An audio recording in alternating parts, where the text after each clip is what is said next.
Hello साथियों, नमस्कार। आपके अपने यूट्यूब चैनल चालियाश मास्टर डे में हार्दिक अभिनंदन व स्वागत। आज हम बहुत ही महत्वपूर्ण कवि हैं जयशंकर प्रसाद, उनके बारे में हम अध्ययन करने वाले हैं।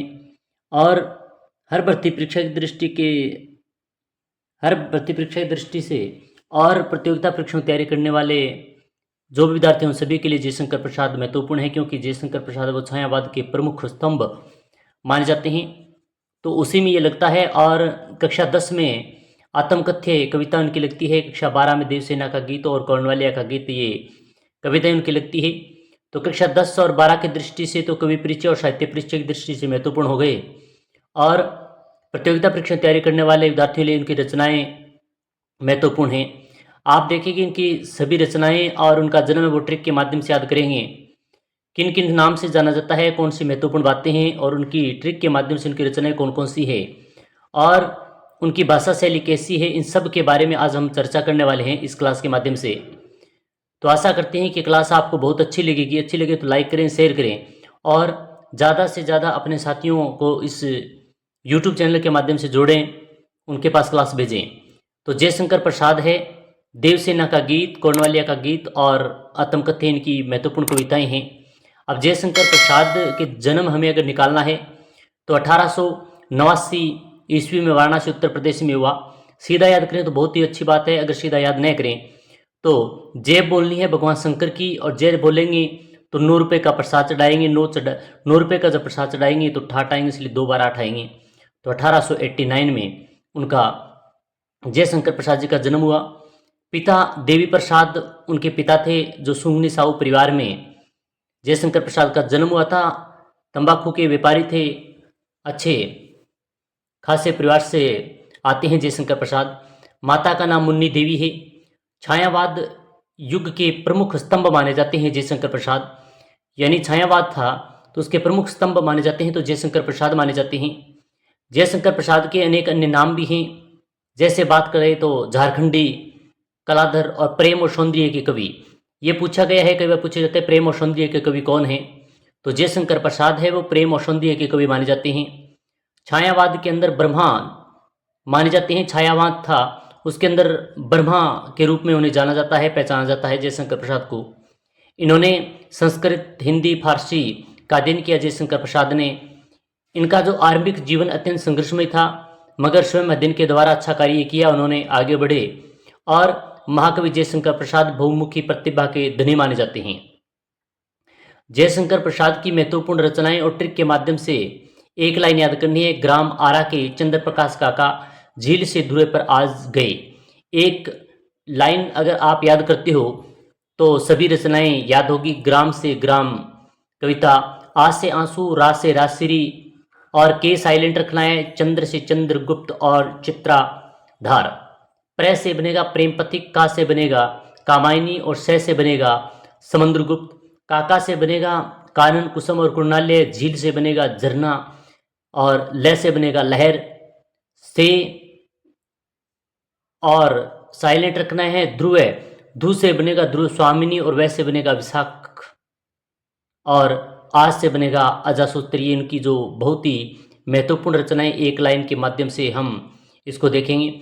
अब अगर अलग अलग करके इनको देखें तो ग्राम से बनेगा ग्राम, आ से बनेगा आंसू, रा से बनेगा राश्री, चंद्र से बनेगा चंद्रगुप्त और चित्राधार। प्र से बनेगा प्रेम पथिक, का से बनेगा कामायनी, से समुद्रगुप्त। इसी प्रकार अन्य उनकी रचनाओं की बात करें तो काका से बनेगा कानन कुसुम और कुणाल्य, 2 रचनाएं बनेगी। झील से बनेगा झरना, और लहर से बनेगा लह से बनेगा लहर, और ध्रुव से बनेगा ध्रुव स्वामिनी, और वह से बनेगा विशाख, आज से बनेगा अजासूत्र। ये सभी उनकी बहुत ही महत्वपूर्ण इंपॉर्टेंट रचनाएं हैं जो बार बार परीक्षा में पूछी जाती है, इंपॉर्टेंट है। अब कुछ अन्य दृष्टि से देखें तो उनके उपन्यास के बारे में चर्चा करें तो कंकाल, तितली, इरावती इनके बहुत ही महत्वपूर्ण उपन्यास हैं। कहानी उनके द्वारा लिखी गई आकाशद्वीप, प्रतिध्वनि, पुरस्कार, छाया, आंधी आदि उनके द्वारा कहानियाँ लिखी गई। ये सब के सब वेरी वेरी मोस्ट इंपॉर्टेंट है, भर्ती परीक्षा में पूछी जाती है, और कक्षा में पढ़ने वाले विद्यार्थियों के लिए कवि परिचय और साहित्य परिचय की दृष्टि से भी महत्वपूर्ण है। अब बात करते हैं इनकी भाषा शैली के बारे में। भाषा शैली बात करें तो खड़ी बोली और संस्कृत हिंदी का सहज और प्रभावशाली वर्णन इनके द्वारा किया गया। इनकी भाषा सरल और माधुर्य भाषा के साथ साथ कोमल और प्रभावमयी और संगीतात्मकता इनकी भाषा है। उनकी भाषा में शब्द चित्रों के माध्यम से सुंदर और दृश्य उकेरे गए हैं। उनकी जो भाषा है उनमें शब्द चित्रों का के माध्यम से सुंदर जो दृश्य हैं वो बहुत ही सुंदर तरीके से उनमें उकेरे गए हैं। इनकी भाषा के शब्दों में रहस्यवाद और दार्शनिकता पाई जाती है। जयशंकर प्रसाद ने इतने सुंदर मार्मिक तरीके से भाषा के शब्दों का प्रयोग किया जिसमें रहस्यवाद और दार्शनिकता इसमें पाई जाती है। इन्होंने प्रकृति और भारतीय इतिहास और पौराणिक पात्रों को प्रतीक के रूप में प्रयोग किया। यानी प्रकृति भारतीय इतिहास और पौराणिक पात्र हैं, उनके प्रतीक के रूप में उनके द्वारा प्रयोग किया गया है। जयशंकर प्रसाद महान साहित्यकार थे, अच्छा लेखन अन्य रचनाएं लिखने वाले थे। उनकी मृत्यु है वह 15 नवंबर 1937 वाराणसी उत्तर प्रदेश में उनकी मृत्यु हुई। महान कवि जो उनकी एकमात्र एकांकी है, अंतिम एकांकी मानी जाती है, एक घूंट, तो इसको भी याद रखना, ये कई बार पूछी गई है।